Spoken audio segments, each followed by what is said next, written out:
tua tanggal muda ngaruh dikit ya. Jadi ngaruh. ya misalnya kalau tanggal tua banget 100 sekian lah, tapi selalu di atas 100 ya per minggunya gitu.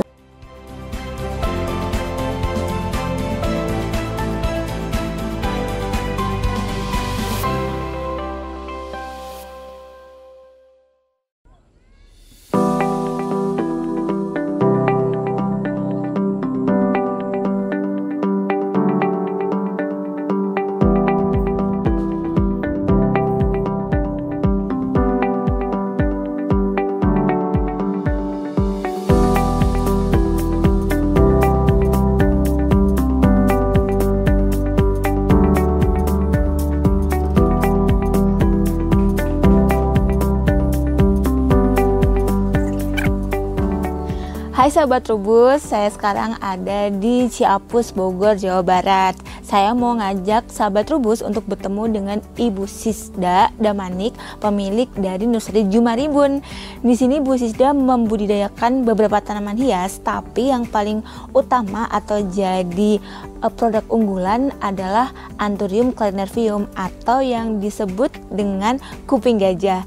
Yuk kita ngobrol dengan Bu Sisda bagaimana beliau memulai usahanya dan bagaimana bertahan di tengah bisnis tanaman hias saat ini. Yuk.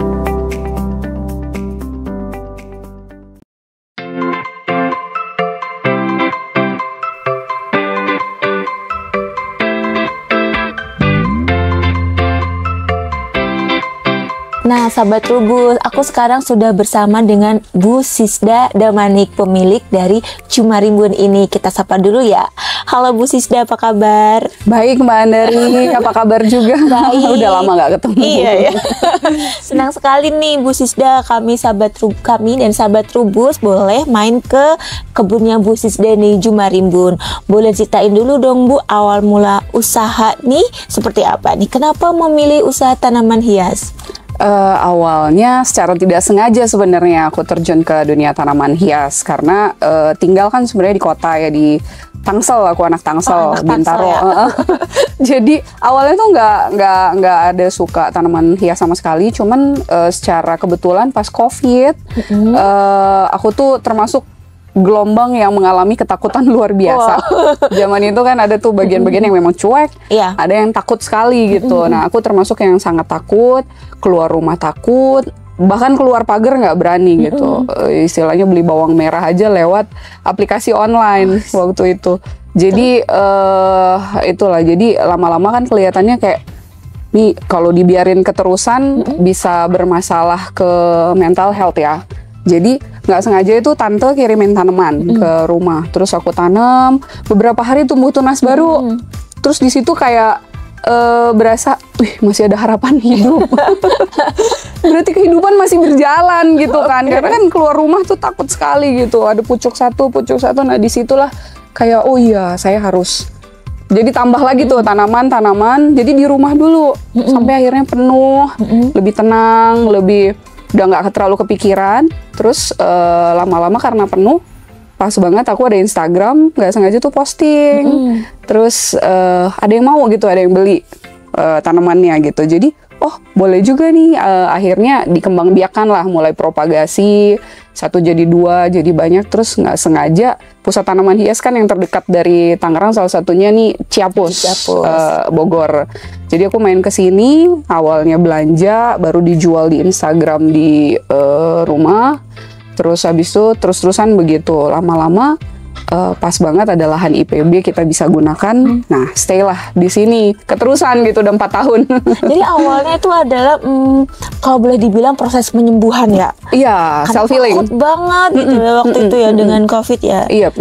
Terus self healingnya oke, mentalnya kembali pulih, terus ternyata menghasilkan uang. Iya, ya dan secara bisnis ternyata bisa gitu untuk ibu rumah tangga kayak aku kan ternyata bisa juga bantu-bantu lah istilahnya gitu, bisa menghasilkan dan ada kebanggaan tersendiri. Selama ini kan cuman uang ya, sekarang bisa menghasilkan lebih mandiri uang, lah lebih gitu.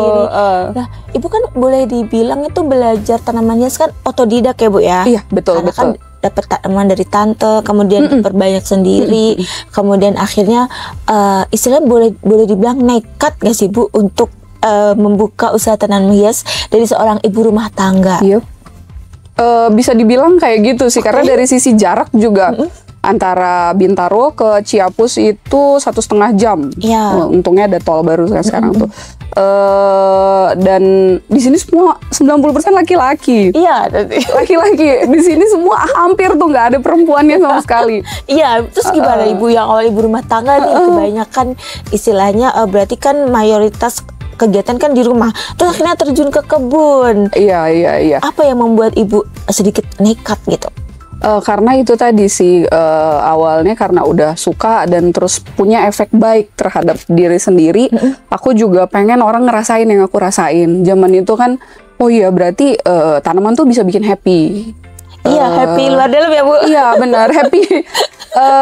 Dan memang kayak aku ke kebun juga yang tadinya sakit kepala bisa hilang gitu. Jadi jadi kayak gitu berarti kalau dilihat di riset yang sekarang ini kan banyak tuh, kita bisa lihat bahwa dia punya gelombang apa, berarti memang benar gitu. Aku ngerasain sendiri gitu. Jadi ya aku pengen happiness yang aku rasain juga bisa dirasain oleh orang.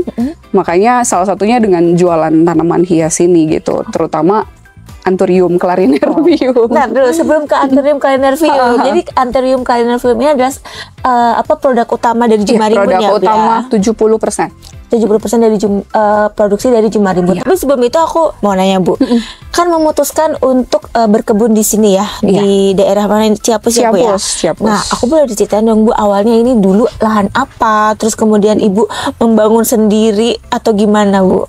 Pas aku datang sih sebenarnya di sini udah banyak petani, tapi kecil-kecil, punya sepetak-sepetak, tanamannya juga tidak terlalu beragam. Jadi kalau kita datang, si A punya tanaman A, si B punya tanaman B, C gitu. Jadi harus kumpulin keliling kita tuh. Jadi satu, sementara kan aku banyak jualan secara online. Perlu semua tanaman gitu. Jadi lahan ini sebenarnya tadinya ada yang kosong, ada juga yang udah ada petani-petani yang sebelumnya udah ada di sini gitu. Jadi memang udah diperuntukkan oleh IPB lahan ini untuk tanaman hias, ada batasnya tuh sampai di situ. Jadi dulu awalnya berapa petak dulu? Aduh kok petak ya? Berapa dulu luasan lahannya pas awal mulai? Pas awal banget ke sini. Awal banget aku tuh nyewa sama tetangga cuman buat tempat packing. Sekitar 50 sampai nggak nyampe 100 meter deh. Kurang dari 100 meter ya untuk packing di awal tahun, di 2021 ya. Di 2021. Jadi 1 tahun tuh baru. Di sini tadinya kan Bintaro semua tuh ke Tangsel. Jadinya ada di sini gitu. Terus mulai berkembang. Mulai agak berani memperluas lahan itu, bertani sendiri 2021, dikit-dikit lah, 2022 2023, 2 tahun lah, 2 tahun terakhir udah mulai. Tapi sebelumnya mau nanya Ibu, di sini kan memang paling banyak itu adalah Anthurium clarinervium ya, atau yang disebut dengan kuping gajah. Kenapa Ibu memilih kuping gajah sebagai komoditas utama ya? Karena 70% ya Bu, kuping gajah. 70, lebih dari 70%. Jadi awalnya kan semua tanaman jenis, tapi mayoritas memang yang aroid semuanya. Pielo, alokasia lah, monstera-monsteraan. Terus ya kayak gitu kan, kayak milih jodoh lama-lama. kayak setelah dari, kalau untuk berjualan sih semua tanaman tetap aku jual, tapi untuk yang tani memang itu tadi, kayak dari sini tuh ngelihatnya si clarinervium ini dia numbuhnya lama dan sangat beragam. Kalau kita lihat tanaman lain kan satu jenis, misalnya tanaman itu misalnya dia akan alokasia, pilo, begitu kita perbanyak dia kan tetap sama persis. Nah si clarinervium ini kayak gini-gini bisa dari satu induk istilahnya. Dia bisa, kalau misalnya ada satu induk bisa sekali panen itu bijinya 50-100, itu bisa 50 wajah. Berarti anaknya ada 50 dan wajahnya beda-beda. Variasinya beda-beda. Jadi loh kok bisa gini? Dan sangat tidak terprediksi ya kalau misalnya dari biji itu. Makanya justru enak juga nih, jadi beragam sekali gitu. Berarti variasi Anthurium kuping gajah itu banyak ya, meskipun dari satu induk misalnya kita punya 50, maka 50 anaknya akan beda. Beda-beda. Kalau 50 bisa jadi sekitar 20 macam. Kalau oke. 100 bisa 50 perbedaan gitu. Terutama si clarinervium ya. Yang disebut dengan kuping gajah ya. Kuping gajah clarinervium. Oke. Nah, Ibu berarti kan dari banyak misalnya nih satu indukan ini dapat 50 tanaman. Yep. Dan ada 20 wajah. Itu semua bakalan disukai sama konsumen atau Ibu seleksi lagi nih, oh wajah yang seperti ini nih yang disuka sama konsumen gitu. Sejauh ini sih semua wajah itu tadi ada pasarnya. Oke. Gimana Bu? Gimana? Jadi kayak yang seleranya tuh semuanya ya sampai saat ini ada gitu yang bulat, yang panjang, yang daunnya tebel, yang uratnya begini. Ada ininya sendiri-sendiri gitu. Penggemar yang daun bulat ada, penggemar daun tebel ada gitu. Oh, jadi nggak ada seleksi. Misalnya, oh ini nggak disukai nih, disisihkan dulu. Istilahnya barang reject lah gitu. Ternyata enggak ya. Semuanya terjual. Semua kepake lah istilahnya gitu. Cuman dia seleksi alam aja. Istilahnya kalau dari biji itu nggak akan semuanya hidup. Oke. Hidup awal-awal dulu aku paling 50% sih yang survive karena belum tahu kan cara ininya kayak gimana gitu. Treatment terutama dari bayi ke remaja itu titik-titik riskan dia mati. Lebih dari 50% mati. Sekarang udah 70-80% berhasil. 50 biji dulu itu 25 yang bertahan ya. Sampai gede paling 20. Oke, setengahnya. Pemula. Sekarang berarti kalau misalnya 50 biji yang 40 masih bisa bertahan. Masih menguntungkan. Berarti ada perawatan khusus dong Bu di sini yang Ibu terapkan. Ya, secara khusus banget nggak sih? Karena relatif mudah ya, relatif mudah dan diuntungkan dengan cuaca Bogor yang lumayan adem dibandingkan dengan Tangerang, Jakarta. Untuk pertumbuhan lumayan diuntungkan di Bogor, tapi setelah dewasa dia cukup oke untuk kita pelihara di daerah-daerah panas gitu. Untuk pertumbuhan itu berarti dari dia bayi? Dari biji sampai umur? Sampai dewasa, 1,5 tahun. 1,5 tahun itu dia daya adaptasinya lebih bagus ya kalau dibawa ke tempat lain? Setelah dewasa baru, setelah dewasa lebih strong. 1,5 tahun ke atas ya? Iya, 1,5 tahun ke atas itu udah lebih enak lah untuk kita. Makanya yang dijual juga kan di usia-usia segitu gitu, 1 tahun, 1,5 tahun. Kalau yang anakan-anakan banget tuh masih takutnya akar kan juga belum terlalu banyak. Belum kuat. Gitu, belum kuat. Berarti setiap bulan itu kalau di sini selalu ada penjualan, selalu ada barang yang keluar ya Bu ya? Iya, kita karena ada di online, setiap minggu lah. Hampir setiap hari sih sebenarnya karena online kan 24 jam bisa orang kontak. Aduh, ini gongnya mau nanya duitnya berapa? Tapi sebelum ke situ mau nanya dulu, kan pemanasan dulu ya Bu ya. Bisa kalau uang tuh susah keluar ya. Panasin udah. Kalau uang tuh susah banget nyebutnya. Nah, mau nanya ini Bu, segmen konsumen dari Jumarimbun tuh siapa aja? Kan harganya itu kan juga nggak murah-murah banget, juga nggak mahal-mahal banget sih sahabat terus jatuhnya ya. Tapi kalau di Jumarimbun sendiri, Ibu mengklasifikasikan konsumen nggak jadi beberapa kelompok gitu? Sebenarnya sih kalau kita pasar online ke semua sih sebenarnya ya, semua kalangan mau dari level, kalau dari ekonomi apapun sebenarnya kalau di Juma masuk karena kita sediakan dari range harga yang murah sampai yang agak lumayan, tapi sedang-sedang sih sebenarnya kalau dibanding dengan tanaman koleksi lain. Anthurium itu cukup stabil gitu, nggak yang mahal banget, nggak juga yang murah banget. 100-an ribu, ya tengah-tengah lah ya, dengan 100-an ribu sampai 250 itu rata-rata yang paling banyak keluar tuh di harga segitu 100 sampai 250 ribu. Yang paling banyak terjual di level range harga segitu. Itu berarti untuk tanaman yang harganya lebih mahal, itu siapa yang beli? Biasanya kalau udah yang gede-gede, terus yang range harga di atas 1 juta, itu yang memang udah koleksi ya, udah koleksi dan udah punya banyak gitu. Jadi dia udah lebih paham juga cara perawatannya gitu. Kalau yang baru masuk biasanya sedang-sedang usia dewasa yang itu tadi tuh harga 200-an, 100-an. Setelah udah paham, kalau aku lihat trennya setelah udah paham, terus udah ngerti lah maunya kayak gimana, terus memang udah punya banyak, oh ternyata ketika udah gede performnya lebih bagus. Nah baru willing untuk ngeluarin budget lebih banyak lagi untuk karena kalau udah gede itu biasanya wajahnya wajah si Anthurium itu lebih nampak ya, lebih nampak banget dan jarang. Ada nggak di sini yang gede-gede? Ada sih sebenarnya lumayan. Nanti aku kasih lihat harganya 1 jutaan ya, 1 jutaan ke atas biasanya ya. Untuk kelas kolektor banget. Koleksi, semi koleksi ke koleksi lah. Ya, karena semakin lama Anthurium itu karakternya semakin kuat, tulang daunnya semakin kelihatan, warnanya semakin bold, kelihatan banget. Iya, jadi orang udah kelihatan bedanya sama yang lain. ya.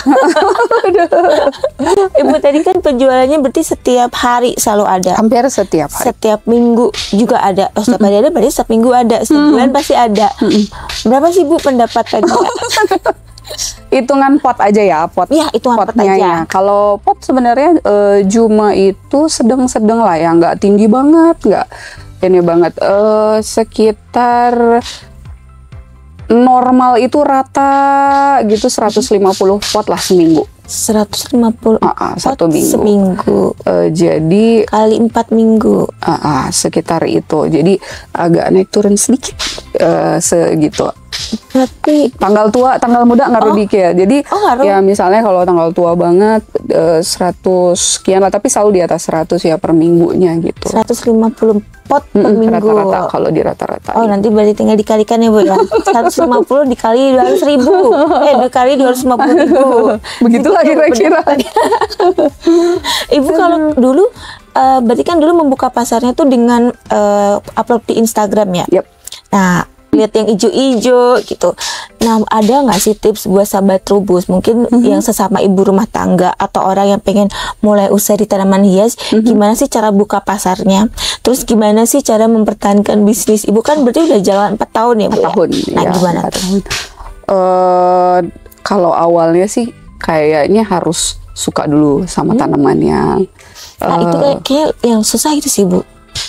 Karena kalau kita suka uangnya aja, nggak suka tanamannya, nggak akan bertahan lama. Karena tanaman itu bisa jadi kalau hitungan bisnis kan selalu identik dengan uang ya, dengan Iya dong. finansial Untung dan gitu, rugi. untung rugi. Nah kita udah ngomong ke situ tuh. Jadi antara idealisme dan secara hitung-hitungan bisnis tuh memang kadang-kadang bertolak belakang, karena tanaman hias itu kadang-kadang lama, kadang laku banget. Kalau pas lagi laku banget, itu kan titik enaknya tuh. Iya. Ada kadang-kadang market tuh sangat slow gitu, agak flat. Nah sementara kita di belakang layar pasti udah ada yang bagian-bagian kebun, bagian yang packing dan lain-lain. Nah tapi jangan takut sih, sebenarnya simple aja. Kalau di awal-awal, kalau suka tanaman, punya akun sosial media atau marketplace, sekarang udah bisa mulai upload satu-satu foto tanaman di rumah juga bisa. Dan sesimpel itu sih sebenarnya gitu. Ibu boleh dong kita diajak jalan-jalan lihat koleksi Anthurium Calynaefium-nya Ibu yang mungkin tadi ada harganya yang 250 dan ada yang harganya 1 juta, boleh tunjukin kita ya Bu ya? Boleh, atau dari proses yang bayi banget juga ada boleh. ya di sini. Yuk kita lihat yuk. Oke. Nah, sahabat Trubus, ini nih koleksi kuping gajah atau Anthurium Calynaefium punya Bu Siska. Ibu, aku mau dijelasin dong, ini Anthuriumnya apa aja nih yang ada di sini nih, sambil ditunjuk-tunjuk. Oke. Yang aku bilang tadi Calynaefium, ini semua kelari. Oke. Nih wajahnya beda-beda tuh. Ya. Sekilas mirip, tapi kalau dijejerin baru kelihatan bedanya, seperti wajah manusia. Warna juga beda-beda, ada yang kulitnya hitam, ada yang mint, ada yang hijau gelap, ada yang hijau sedikit gitu. Ini semua kelari. Kalau ini Anthurium veitchii namanya. Terus yang di rak ini itu aja, kelarian yang paling banyak. Ini aku boleh nanya nih, ada namanya Ibu ya di setiap potnya ini? Kalau ini namanya Anthurium Calynaefium varian King X Kejora. Kalau ini beda lagi namanya. Kenapa namanya beda-beda? Jadi untuk memudahkan secara penjualan, nah itu lagi tuh ada sedikit kalau Clarinervium terutama karena bentuknya beda-beda. Mau nggak mau kita harus ada storytellingnya sedikit. Oke. Ini contohnya ini yang varian King X Kejora. Ini storytellingnya gimana? Kalau ini memang dia silangannya antara varian King dengan bintang Kejora. Jadilah dia King. Kalau yang kita nggak ada silang-silang tapi bentuknya beda-beda, ini kayak bentuknya butterfly. Boleh diangkat sedikit. Bentuknya butterfly gitu. Jadi aku untuk memudahkan menjelaskan ke konsumennya kita bentuknya ini. Oh iya ya kayak butterfly gitu, kayak kupu-kupu terus ringan melayang gitu. Jadi ini kayak butterfly. Lebih ke membawa imajinasi sih. Oke, kalau yang ini Bu. Kalau ini dia seratnya seperti varian Delta namanya seratnya. Tapi kalau Delta itu kupingnya rata banget. Jadi kita karakternya mendekati seratnya Delta gitu. Oh, awas kotor. Oh, lagi basah. Dan ini lebih tebal ya Bu ya? Ini tebal. Kerdil dan kekar. Kerdil. Ada yang kerdil, ada yang memang dia gede gitu. Oh, kerdil dan kekar. Ini cantik sekali. Apa namanya? Clarinervium varian urat-urat Delta gitu. Urat-urat Delta. Oh, oke deh. Jadi itu untuk memudahkan kita pas ngejualnya aja. Kalau enggak petani sih semuanya tahu ini sebenarnya Clarinervium. Oh, harganya berapa yang beragam nih. Yang ini 350.000 contohnya. Ini 2 tahunan. Oh, umur 2 tahun. Dari semai biji. Kalau ini yang butterfly. Butterfly. Ini juga 2 tahunan. Harganya? Ini 200.000-an. 200.000. Kalau yang ini yang ini kerdil harganya 650.000. Jadi nggak selalu ukuran bikin harga ini. Karakternya agak unik gitu, baru harga lebih tinggi. Ini kenapa sih varian Delta ya? Dia lebih mahal, harganya 600.000 karena bentuk yang kayak gini tuh nggak banyak. Maksudnya lebih sedikit lah jadinya gitu. Padahal induknya nanti dia sebenarnya bukan nggak kayak gini gitu. Nggak kerdil ya, tapi si induk itu menghasilkan anak yang kerdil. Dan uratnya tebal. Ya, tebal, kelihatan nyata gitu. Oh, oke. Kalau yang di sini, yang di atas sini, bukan di atas ya, di samping sini, yang kayak gini-gini, ini kakaknya dia nih. Kakaknya? Oh iya, kakaknya. Harganya? 1,8-an. 1,8 juta. Sama ya, ini varian Delta juga ya? Iya, X varian Delta. Ini yang belakangnya si Mini. Ini sebenarnya butterfly juga, cuman dia kita sebutnya kupingnya ada ketutup gitu. Nah ini juga jarang. Mirip sama Anthurium forgeti namanya kalau yang ketutup. Padahal kita sebenarnya nggak silang sama forgeti, cuman dia jadinya kayak gini. Oh, oke. Jadi kayak karakter-karakter yang terbatas itu yang istilahnya kita bisa agak lebih tinggi harganya karena susah nyari yang sama. Oh, ini harganya berapa Bu? 950.000. 950.000. Usia? 3 tahun. 3 tahun. Jadi 2 tahun, ini 3 tahun. 3 tahunan. 1,8 ya paling tinggi sih dia ya. 1,8-an. Iya, di sini di atas 1 juta 1,5 tuh udah yang paling tinggi. Oke, umurnya udah di atas 2 tahun ya. 2 tahun, 3 tahun. Koleksinya Bu Siska ini ada di Nursery Jumarimbun. Nah, kita kan tadi udah jalan-jalan nih, lihat-lihat koleksinya Bu Siska. Tapi kalau Sahabat Trubus pengen lihat langsung lebih dalam tanaman koleksinya, boleh nggak sih Bu datang ke sini? Boleh banget, selalu ada akang yang jaga di kebun di sini. Jadi kalau aku soalnya tinggalnya kan di Bintaro. Jadi kalau mau datang boleh banget ke sini, tapi dengan janji. Oh iya, jadi by appointment ya. Janjinya bisa DM di IG Jumarimbun. Ada di situ, atau di WhatsApp-nya Jumarimbun juga bisa. Juga ada di situ. Berarti tinggal kontak aja nih via WhatsApp atau DM Instagramnya. Oh, pengen ketemu dengan Bu Siska nih. Bisa datang pilih langsung ya ke sini dan pilih tanaman yang kalian suka. Wah, Bu Siska terima kasih banyak. Makasih sudah ya. Diajak jalan-jalan di kebunnya. Nanti kapan-kapan kita main lagi ke sini, boleh Bu? Boleh banget. Thank you Trubus. Ya, terima kasih banyak Sahabat Trubus. Makasih banyak Bu Siska. Thank you. Bye-bye.